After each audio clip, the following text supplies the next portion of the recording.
नमस्कार दोस्तों, उद्भव सर मैथ्स यूट्यूब चैनल पर आप सभी का बहुत बहुत स्वागत है। दोस्तों, आज की जो टॉपिक है वो है संधि विच्छेद।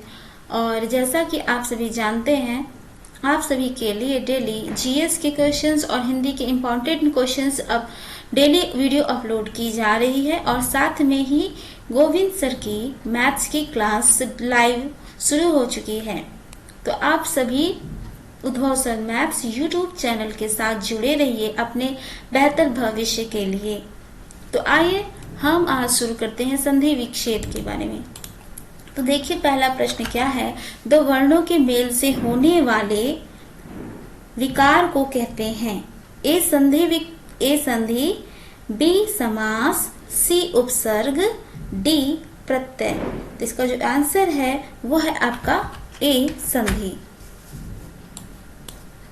नेक्स्ट क्वेश्चन देखिए, संधि कितने प्रकार की होती है। ए 1, बी 2, सी 3 या डी 4। तो इसका जो उत्तर है वो है आपका सी 3। स्वर संधि, व्यंजन संधि और विसर्ग संधि। अगला प्रश्न देखिए, दयानंद में प्रयुक्त संधि का नाम क्या है। ए गुण संधि, बी दीर्घ संधि या सी व्यंजन संधि। जैसा कि आप सभी देख सकते हैं ऑप्शन में लगा हुआ है, तो इसका आंसर आपका बी दीर्घ संधि है। अगला प्रश्न देखिए, कपीश में प्रयुक्त संधि का नाम क्या है। ए वृद्धि संधि, बी दीर्घ संधि, सी विसर्ग संधि या डी यण संधि। तो इसका जो उत्तर है वो है आपका दीर्घ संधि। कपीश में जो संधि का प्रकार वो दीर्घ संधि है। कपि धन ईस, इस संधि का जो बनाने का नियम है वो ई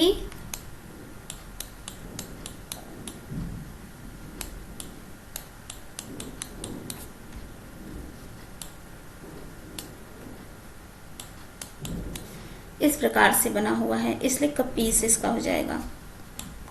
कपि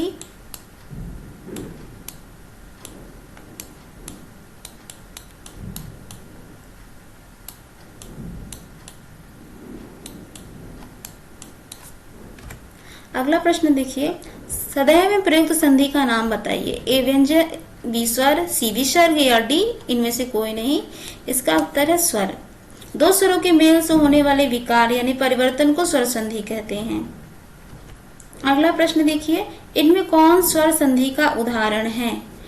ए संयोग, बी मनोहर, सी नमस्कार या डी पवन। तो इसका उत्तर है वो है आपका डी पवन।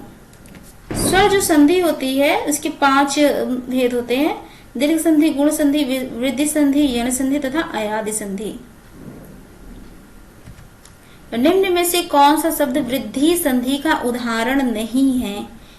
ए सदैव, बी जलीय, सी गुरुपदेश या डी परमोदार्य। तो इसका उत्तर जो है आपका ये है इसका है गुरुपदेश। इस संधि को बनाने का जो नियम है ऊ धन ऊ है, यानी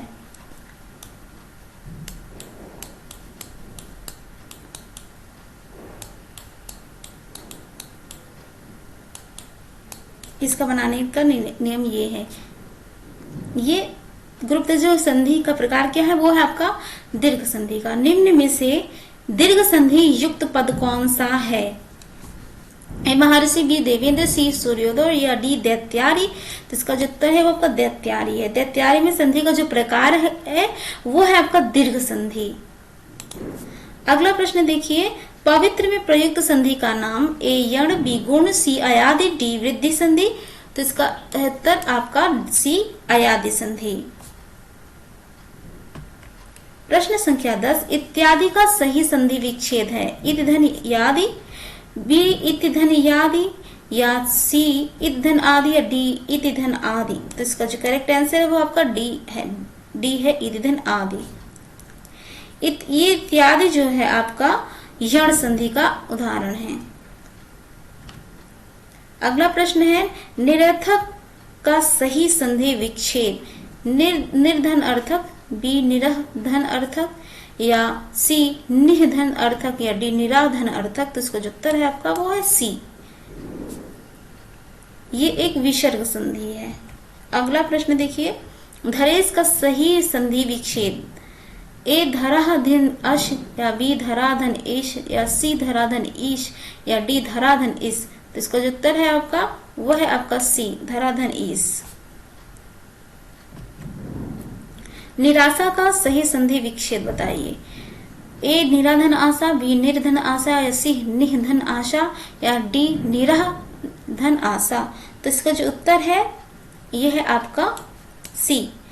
ये जो निराशा है ये आपका विसर्ग संधि का है। अगला प्रश्न है महोष्ण का सही संधि विच्छेद क्या है। महोधन उष्ण, बी महाधन उष्ण, या सी महोधन उष्ण, या डी महाधन उष्ण। तो इसका जो करेक्ट आंसर है वो है आपका ये डी महाधन उष्ण।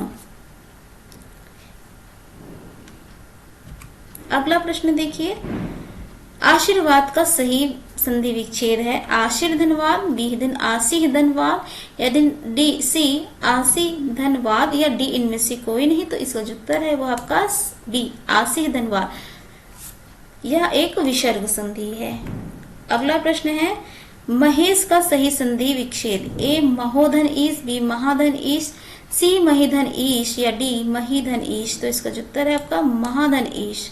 ये सब प्रश्न कई बार परीक्षाओं में पूछे जा चुके हैं, तो जो संभावित प्रश्न है वही हम आपके लिए लाते हैं। तो ये एक कौन सी संधि है, तो ये गुण संधि है। अगला प्रश्न है सन्मति का सही संधि विच्छेद क्या है। ए समधनमति, या बी संधनमति, या सी सतधनमति, या डी सतधनमति। तो इसका जो उत्तर है वो आपका है डी सतधनमति। सन्मति जो है आपका व्यंजन संधि है।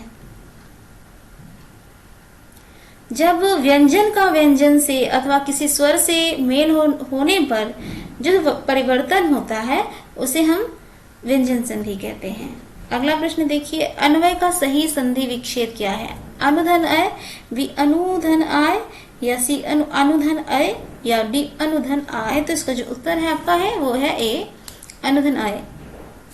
अन्वय जो है शब्द यण संधि है। अन्वय का सही संधि विच्छेद क्या है, अनुधन आय। अगला प्रश्न देखिए 19 परोपकार में प्रयुक्त संधि का नाम। ए विसर्ग, बी गुण, सी वृद्धि, या डी यण। तो इसका जो उत्तर है वो है आपका गुण। परोपकार में गुण संधि है। अगला प्रश्न है निम्नलिखित में से कौन सा शब्द स्वर संधि का उदाहरण है। अधोगति, उच्चारण, दिग्गज, या मनवंतर। तो पूछा है स्वर संधि, तो स्वर संधि है आपका ये है डी मनवंतर। ये आपका अधोगति जो होता है विसर्ग संधि हो जाएगा। उच्चारण जो हो गया व्यंजन संधि, ये भी व्यंजन संधि।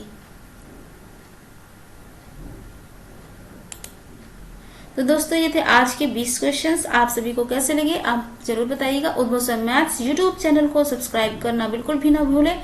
बेल आइकॉन को दबाएं ताकि आपको टाइम टू टाइम सारी वीडियो की नोटिफिकेशन मिलती रहे।